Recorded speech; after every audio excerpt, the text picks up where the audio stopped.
Hi, this is Zarin, and today we're going to talk about the third part in the Predictions, Prophecies, and Visions section of the Atlantis series.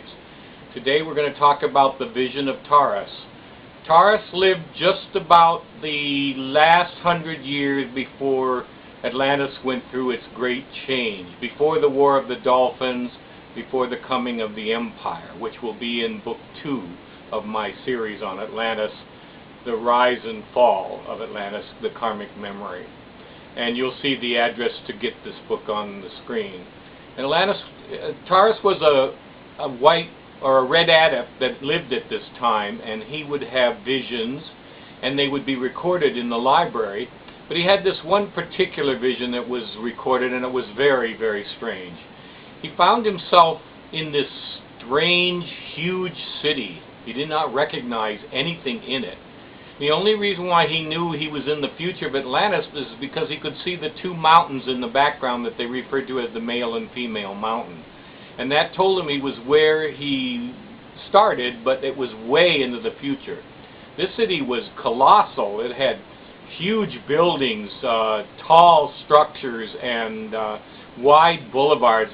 Boulevards about 100 feet wide, made out of white stone, that stretched all the way to the north, all the way to the south, and all the way to the east, and all the way to the west.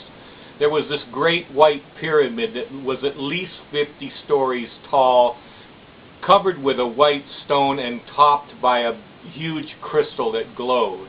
There was this clear but tall lighthouse over on the coast that was probably the tallest structure on Atlantis. And then there was this great temple along the seaside, which was called the Temple of Dolan, which we would call the Temple of either Poseidon or Neptune today.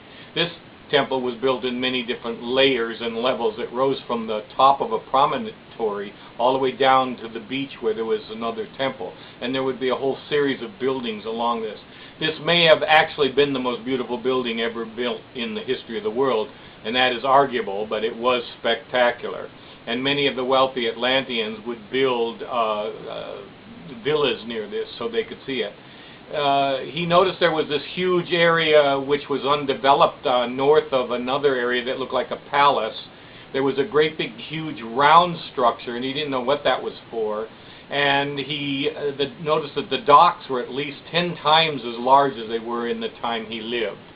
And so Taurus knew this must be Atlan, which was the capital of Atlantis, in the future. He didn't know how far in the future it was, but he noticed that the people then wore some kind of multicolored clothes, because at the time of Taurus, nobody wore anything. They ran around more or less as they were. And the only time they wore anything was to protect themselves from thorns and bushes.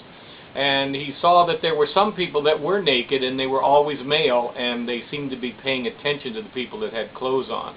There was this huge square near the docks. It was like 3,000 feet by 3,000 feet, loaded with all these different goods and animals from around wherever the Atlanteans were getting it from.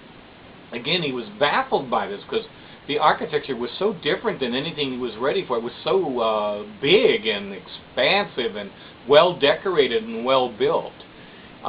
He started to notice that there were things flying in the sky. These were strange. He didn't know what they were. He thought they were birds, but they were actually airships that the Atlanteans had developed, means of levitating things. So for all practical purposes, the thing did not have weight.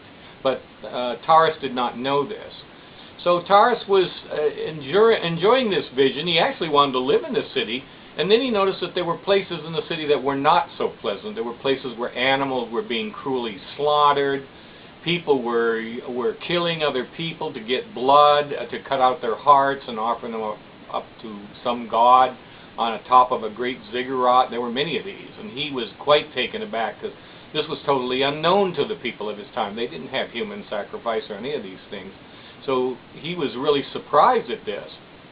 And then all of a sudden, he started to see everything go black, and the ring of skulls appeared to him, which he didn't even know what they were because they hadn't been built yet. And these 13 skulls started to glow very brightly and very green. Then all of a sudden, it was the blackest black he had ever seen. And all of a sudden, he started to feel cold. and there was all these cracking and squeaking and crashing sounds and people screaming, and he couldn't see anything. All he could do was know that it was getting colder, and it seemed to get so cold that he almost couldn't stand it, and he passed out from this cold. And then he woke up and found himself back in his bed in his familiar surroundings, and that was the vision of Taurus.